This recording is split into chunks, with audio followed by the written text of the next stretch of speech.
Сите трошоци за лекување на повредените од пожарот во Кочани, како и трошоците за патување, сместување и тековни трошоци на членовите на нивните семејства се покриени од буџетот, уверува владата. Во однос на постојаните иницијативи за собирање хуманитарна помош, министерот за надворешни работи Тимчо Муцунски вели дека е нормално луѓето да сакаат да помогнат, но од и државата ги покрива буквално сите трошоци. Дипломатско-конзуларните представништва пак се задолжени за логистичка подршка како превоз, превод на документи или комуникација со болниците.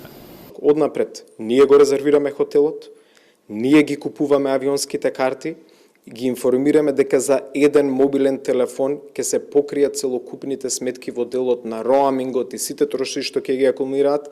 Граѓаните добиваат per diem, односно условно кажано дневница, средства што им е потребно секојдневно за некои тековни трошоци што настануваат.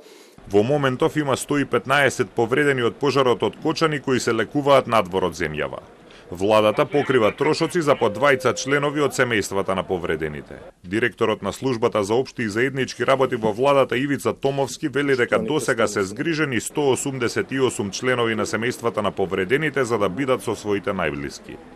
Свесни сме дека оваа трагедија носи неочекувани финансиски тешкоти.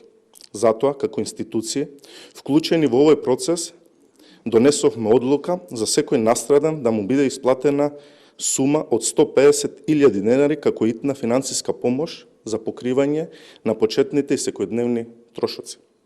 Оваа помош ќе се реализира преку Црвениот крст на Република Македонија. Почитувани, во моменти како овие не постојат зборови што може да ја ублажат болката, но постојат дела што можат да покажат дека не сте сами. Здравствените власти велат дека ова не е здравствен проблем што ќе се реши за една или две недели. Битката за опоравување на повредените допрва предстои. Со оглед на повредите ќе биде потребно повеќе месечно лекување.